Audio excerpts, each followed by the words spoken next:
Hello guys, स्वागत है आपका टेराफॉर्म के अगले वीडियो में। इस वीडियो में हम लोग टेराफॉर्म के फोल्डर स्ट्रक्चर के बारे में देखेंगे और कुछ टेराफॉर्म के बेसिक्स कंसेप्ट्स भी देखेंगे, जैसे टेराफॉर्म का बैकएंड क्या होता है, प्रोवाइडर्स क्या होते हैं और उसका जो मेन रिसोर्स सेक्शन है वो सारी चीज़ें हम लोग कैसे लिखते हैं। ओके, तो चलिए हम लोग इसका फोल्डर स्ट्रक्चर पहले देखते हैं। उसके लिए हम लोग VS कोड में जाएंगे और VS कोड से एक रिपॉजिटरी में सारे फोल्डर्स को बनाएंगे और उसमें देखेंगे कैसे जो कोई भी ऑर्गेनाइजेशन या फिर आप कैसे एक फोल्डर स्ट्रक्चर बना सकते हो टेराफॉर्म के लिए और कैसे अपने टेराफॉर्म के कॉन्फ़िगरेशन फाइल्स लिख सकते हो। ये मैंने VS कोड ओपन कर लिया है। ये हमारा एक टेस्ट एडियो रिपॉजिटरी है एज्योर डेवऑप्स का, और इसी में मैं करूँगा टेराफॉर्म के कॉन्फ़िगरेशंस को लिखूँगा। इसका कॉन्फ़िगरेशन लिखने से पहले हम लोग एक्सटेंशन में जाएंगे और टेराफॉर्म का एक्सटेंशन इंस्टॉल कर लेंगे। टेराफॉर्म का एक्सटेंशन और एज्योर टेराफॉर्म का हम लोग टेराफॉर्म एज्योर के साथ देखेंगे कि एज्योर के रिसोर्सेस टेराफॉर्म से कैसे क्रिएट करते हैं। तो हम लोग टेराफॉर्म और एज्योर टेराफॉर्म दोनों रिसोर्स का एक्सटेंशन, यहाँ पे एक्सटेंशन जो VS कोड का है वो इंस्टॉल कर लेंगे तो हमें यहाँ पे टेराफॉर्म के कोड लिखने इजी हो जाएंगे थोड़ा। उसके लिए हम लोग टेराफॉर्म सर्च करेंगे एक्सटेंशन में। यहाँ पे देखिए एक टेराफॉर्म का एक्सटेंशन है, इसको हम लोग इंस्टॉल कर लेंगे। ये हमने गलत टेराफॉर्म ये अनऑफिशियल वाला कर लिया, इसको फिर से अनइंस्टॉल करके ये जो ऑफिशियल है ये करेंगे। ये मेरे में ऑलरेडी इंस्टॉल है, अगर आप में इंस्टॉल नहीं है तो इसको इंस्टॉल कर सकते हैं आप। उसके बाद एक एज्योर टेराफॉर्म है जो माइक्रोसॉफ्ट के द्वारा प्रोवाइडेड है यहाँ पे, उसको भी हम लोग इंस्टॉल कर लेंगे। अगर आप में इंस्टॉल नहीं है तो उसको आप इंस्टॉल कर लीजिए। ये मेरा पहले का कोड पड़ा हुआ है यहाँ पे, तो हम लोग इंफ्रा के लिए एक अलग फोल्डर बनाएंगे। यहाँ पे नहीं, हम लोग ये इसका रूट में बनाएंगे इंफ्रा नेम का फोल्डर। इसमें एक और फोल्डर हम लोग बनाएंगे टेराफॉर्म का। इस टेराफॉर्म के अंदर हम लोग सारे फाइल्स अपने टेराफॉर्म रिलेटेड रखेंगे। ओके, तो टेराफॉर्म में हम लोग चलिए एक फाइल क्रिएट करते हैं main.tf। ये टेराफॉर्म का जो भी कॉन्फ़िगरेशन फाइल है हम लोग उसको .tf एक्सटेंशन से यहाँ पे लिखते हैं, या फिर कहीं पे अगर आप टेराफॉर्म का फाइल लिख रहे हो, जैसे आप जेसन का .json देते हैं, बाइसेप का .bicep देते हैं, उसी टाइप से हम लोग टेराफॉर्म को .tf एक्सटेंशन लिखते हैं। ये मेरा main.tf है। इसमें आप कुछ भी कोड लिख सकते हैं। अभी के लिए हम इसको ब्लैंक या बस थोड़ा सा रिसोर्स सेक्शन यहाँ पे लिख देते हैं हम लोग, बस इतना इसको रहने देते हैं। इसको सेव कर देंगे। ये हमारा main.tf है। इस फाइल में हम लोग क्या करते हैं, हम लोग जितना भी हमारा मेन ब्लॉक है, जैसे हम लोग रिसोर्स सेक्शन, इस यहाँ से हम लोग सारे रिसोर्स जो हमारे रिसोर्स क्रिएट करने हैं हम लोग उसको यहाँ पे लिखेंगे। अगर हमारे पास कुछ डेटा ब्लॉक है, डेटा सोर्सेस है, जिसको हम लोग यहाँ पे ऐड करना चाहते हैं और यूज करना चाहते हैं, उसको हम लोग डेटा ब्लॉक यूज करके कर सकते हैं। अगर हम इसमें यहाँ पे प्रोवाइडर्स भी ऐड करना चाहते हैं तो प्रोवाइडर्स भी कर सकते हैं। लोकल वेरिएबल डिफाइन करना चाहते हैं वो भी कर सकते हैं, लेकिन उसके लिए हम लोग अलग अलग फोल्डर भी बना सकते हैं। जैसे ये मेरा infra/terraform, ये मेरा वर्किंग डायरेक्टरी है। इस वर्किंग डायरेक्टरी में हम लोग सारे टेराफॉर्म के जो कॉन्फ़िगरेशन फाइल्स हैं या फिर वेरिएबल्स फाइल हैं या जो भी और प्रोवाइडर्स के फाइल हैं वो सारे हम लोग इसमें बना सकते हैं। जब भी हमारा फाइल कॉल होगा, अगर सपोज आप एज्योर पाइपलाइन से इस टेराफॉर्म को डिप्लॉय कर रहे हो तो आपका वर्किंग डायरेक्टरी होगा infra/terraform पाइपलाइन में, या फिर अगर आप लोकल में भी इसको रन कर रहे हो तो आप इस फोल्डर के अंदर जा करके ही आपको इसको रन करनी पड़ेगी, आपकी Terraform plan and apply command. और पाइपलाइन से भी इस main.tf फाइल को कॉल करना पड़ेगा रन करने के लिए। ओके, तो ये मेन फाइल है जो हमारा कॉल होता है और इसी से सारे रिसोर्सेस क्रिएट होते हैं। इस main.tf में हम लोग प्रोवाइडर्स भी डाल सकते हैं, लेकिन हम लोग अभी इस प्रोफाइल में, इस फोल्डर में हम लोग एक और फाइल बनाएंगे जिसमें हम लोग वेरिएबल्स का देंगे, variables.tf। ये variables.tf क्या है, ये स्पेलिंग इसको मैं सही कर देता हूँ। ये वेरिएबल फाइल क्या है, जो इस main.tf में आपने वेरिएबल यूज किया है उस वेरिएबल को हम लोग यहाँ से डिफाइन करेंगे, यहाँ पे डिक्लेयर करेंगे। जैसे सपोज आप रिसोर्स यहाँ पे दिए, और अगर आपका कुछ भी है, जैसे आप यूज कर रहे हो यहाँ पे, अगर मॉड्यूल कॉल करने हैं, आप सिंपल मैं एक अभी एग्जांपल देता हूँ। जैसे आप SKU यहाँ पे डाल रहे हो, तो SKU के लिए var.SKU आपको ऐसे देना पड़ेगा वेरिएबल। और इस जो SKU हमारा वेरिएबल यहाँ पे यूज कर रहे हैं, हम लोग उसको यहाँ पे डिफाइन कर सकते हैं। ऐसे इसको डिफाइन करने के लिए पूरा आपको यहाँ पे ये देना पड़ेगा। इसको जो डेटा टाइप है इसका ये देना पड़ेगा। इसका डिफ़ॉल्ट वैल्यू अगर आप कुछ देना चाहते हैं तो वो दे सकते हैं। मतलब जितने सारे वेरिएबल्स आपको यहाँ पे आपने डिफाइन किए उसको आपको यहाँ पे देना पड़ेंगे। अगर आप नहीं देते हो तो आपका पाइपलाइन फेल हो जाएगा, वो रन नहीं होगा। डिक्लेयर करने ही पड़ेंगे। ये main.tf हो गया, variables.tf हो गया।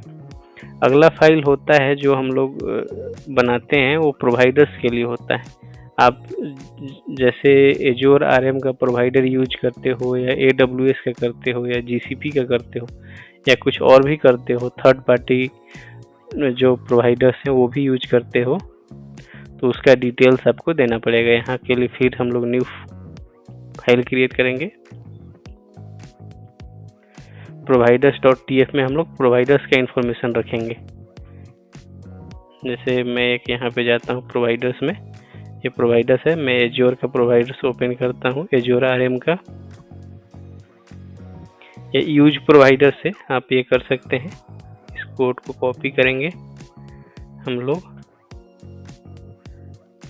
और यहाँ पे पेस्ट कर देंगे। तो ये हमारा प्रोवाइडर डिटेल्स हो गया। इस प्रोवाइडर्स में ये हमारा एजोर RM का प्रोवाइडर है। तो जब भी हम लोग main.tf को रन करेंगे तो इस प्रोवाइडर को ये ऑटोमेटिकली इनिशियलाइज कर लेगा, एजोर RM प्रोवाइडर को। ये main.tf हो गया, providers.tf हो गया, variable.tf हो गया। इसमें और भी आप चीज़ें ऐड कर सकते हैं। जैसे आपका अगर बैकएंड रखना चाहते हैं कुछ रिमोट में, तो आप backend.tf भी यहाँ पे डाल सकते हैं। इसमें आप अपना बैकएंड डिटेल्स स्टोर कर सकते हैं। जैसे आप अगर कुछ स्टोरेज अकाउंट के कंटेनर्स में अपना स्टेट मैनेजमेंट करना चाहते हैं, स्टेट फाइल को स्टोर करना चाहते हैं, तो उसका डिटेल्स यहाँ पे डाल सकते हैं।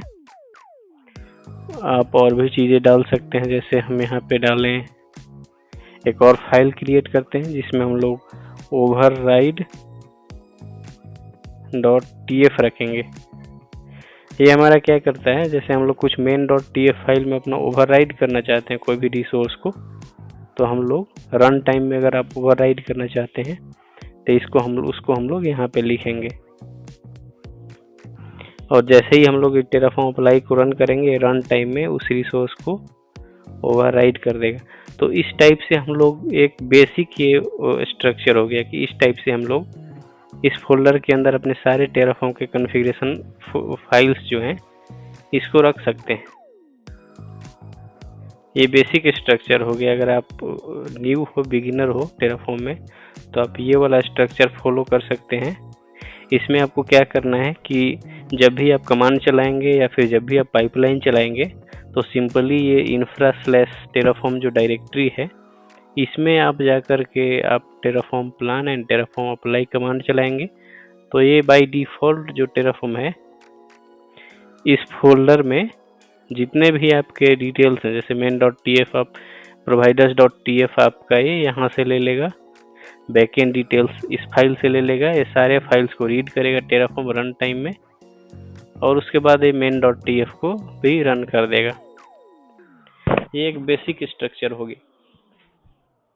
लेकिन अगर आप सपोज कोई भी ऑर्गेनाइजेशन में काम करते हो जो कि दूसरा स्ट्रक्चर फॉलो करता है, वो भी आप स्ट्रक्चर फॉलो करते हैं। यहाँ पे एक मैंने मिस कर दिया जो कि इम्पोर्टेंट है। यहाँ पे न्यू फाइल क्रिएट करेंगे। जो वेरिएबल्स हमने variables.tf में ऐड करते हैं, तो टेराफॉर्म वेरिएबल्स का वैल्यू प्रोवाइड करने के लिए हम लोग .tfvars फाइल क्रिएट करते हैं। जैसे वेरिएबल्स इस टाइप का फाइल देंगे यहाँ पे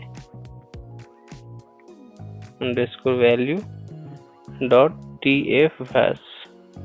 तो इस फोल्डर में हम लोग main.tf में जो हमारा वेरिएबल यूज कर रहा है, जैसे सपोज SKU मेरा यूज हो रहा है, तो ये इसको हम लोग इसमें डाल देंगे। ये इज इक्वल टू, जब सपोज आप कुछ भी चाहते हो, जैसे आपका SKU स्टैंडर्ड होने वाला है, तो इस टाइप से वैल्यू हम लोग .tfvars में देंगे टेराफॉर्म के। तो ये क्या करेगा, जैसे ही हम लोग main.tf को रन करेंगे, ये पहले चेक करेगा कि आपने ये जो वैल्यू है इसको आपने वेरिएबल्स में डिक्लेयर किया है कि नहीं। अगर आपने डिक्लेयर किया है तो ये फेल नहीं होगा, ये प्रोसीड करेगा आगे, और फिर इसका वैल्यू .tfvars फाइल से रीड करेगा। अगर आपने इसका वैल्यू इस फाइल में स्पेसिफाई नहीं किया है तो आपका पाइपलाइन फेल हो जाएगा। अगर आप उसको मैनुअली चला रहे हैं तो आप रन टाइम में भी आप इसको वैल्यू प्रोवाइड कर सकते हैं। बट अगर आप पाइपलाइन में चला रहे हो तो ऑफकोर्स आपको ये वैल्यू देना पड़ेगा, क्योंकि पाइपलाइन में आप मैनुअली इंटरवेन नहीं कर सकते। ओके, इस टाइप से हम लोग वैल्यू दे सकते हैं। ये एक बेसिक स्ट्रक्चर हो गया। बट अगर आप किसी ऑर्गेनाइजेशन में फॉलो करते हैं, जैसे आप चाहते हो कि ये मेरा बैकएंड डिटेल्स अलग रहे और टेराफॉर्म जो जैसे प्रोवाइडर्स डिटेल्स मैं अलग रखूं, या इसका मैं सेपरेट फाइल से नहीं रखूं, या variables.tf जो जितने भी वेरिएबल्स है उसको मैं एक अलग फाइल में रखूं, वो भी आप रख सकते हैं। जो .tfvars को एक मैं अलग फोल्डर में रखूं, वो भी आप रख सकते हैं। जैसे मैंने इंफ्रा के अंदर एक टेराफॉर्म फोल्डर बनाया, इसमें मैं सिर्फ अभी क्या करूँगा, main.tf अपना फाइल रखूँगा। इसमें चलिए मैं एक और फोल्डर बनाता हूँ इंफ्रा के अंदर, एक इसमें वेरिएबल्स डाल देता हूँ। वेरिएबल्स में मैं क्या रखता हूँ, जो ये टेराफॉर्म tfvars है, इस फाइल को यहाँ पे मूव कर देता हूँ। तो ये मेरा जो tfvars का वैल्यू है, ये हमारा हमेशा वेरिएबल्स में रहेगा। अगर आप इसी टाइप से कुछ और करना चाहते हैं, जैसे आप मॉड्यूल्स कॉल कर रहे हैं, तो इसमें इंफ्रा के अंदर एक आप मॉड्यूल्स का फोल्डर बना देंगे।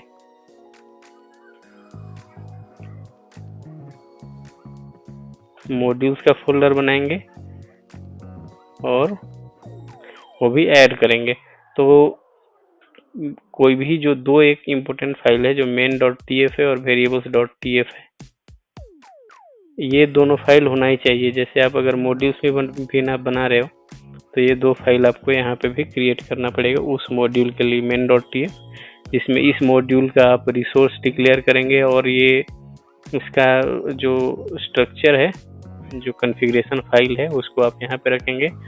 और इस मॉड्यूल में जो आपका वेरिएबल यूज हो रहा है उसको हम यहाँ पे डिक्लेयर कर देंगे।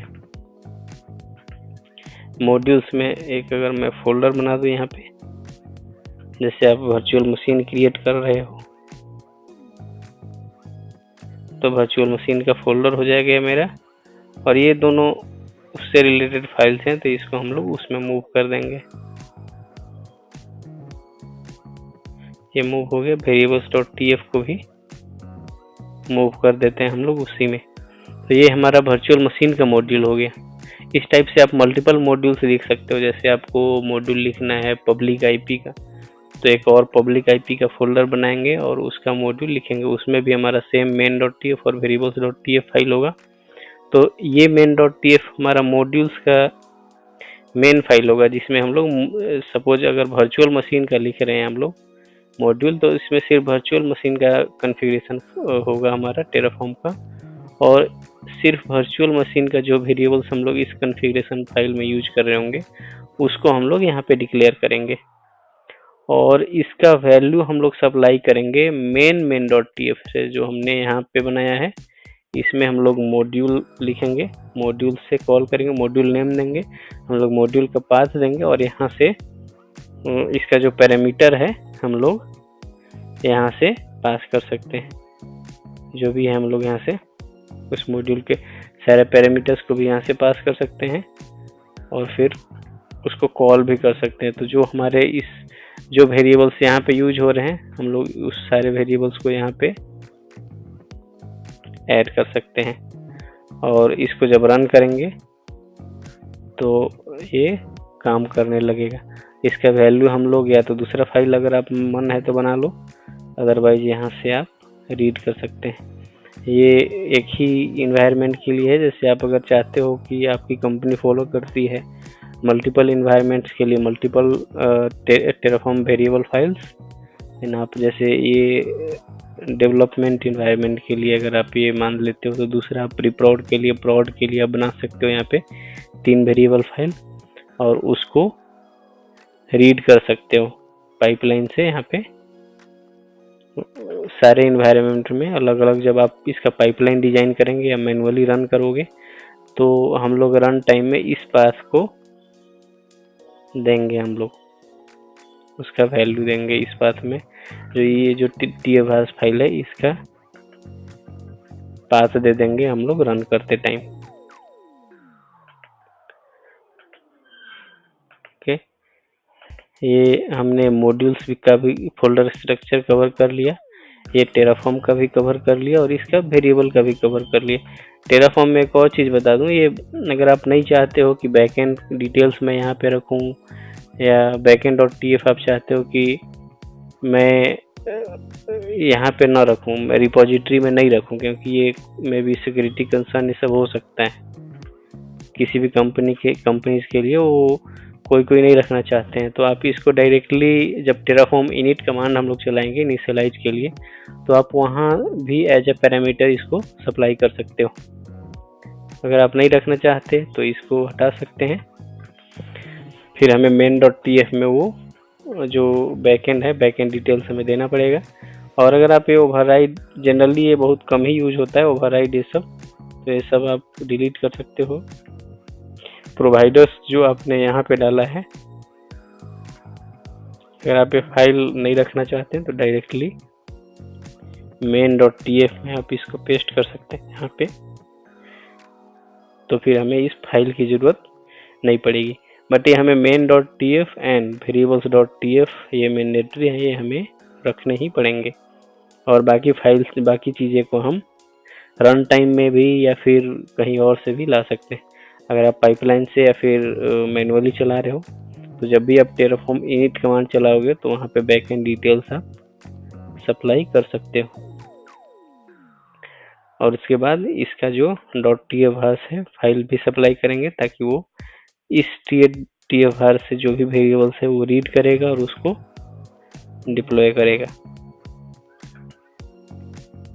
ओके, आज के इस वीडियो में हम लोग फोल्डर स्ट्रक्चर देख लिया और आज के इस वीडियो में हम लोग बस इतना ही रखते हैं। अगले वीडियो में हम लोग एक एक चीज़ें को डिटेल में दिखेंगे। जैसे हमने backend.tf यहाँ पे बनाया, हम लोग ये देखेंगे कि हम लोग backend.tf में क्या कंटेंट रहता है हमारा, अपना बैकएंड को कैसे लिख सकते हैं, रिमोट बैकएंड को कैसे यहाँ पे ऐड कर सकते हैं, providers.tf में है ये कहाँ से आ गया, और ये सब हम लोग जानेंगे कि प्रोवाइडर्स क्या होता है, उसको कैसे हम लोग कोड में यूज कर सकते हैं और उसको कैसे इनिशियलाइज कर सकते हैं। उसके अगले वीडियोज में ये भी देखेंगे कि main.tf में जो रिसोर्सेस हैं हम लोग कैसे लिखते हैं, वेरिएबल्स कैसे डिक्लेयर करते हैं, .TFVARS फाइल का यूज कैसे करते हैं और इसमें वेरिएबल्स को कैसे डिफाइन करते हैं। और उसके अगले वीडियोज में भी हम मॉड्यूल्स के बारे में भी देखेंगे कि मॉड्यूल्स कैसे लिखते हैं, उसको हम लोग इस main.tf फाइल से कॉल कैसे करते हैं। ठीक है, मिलते हैं अगले वीडियो में।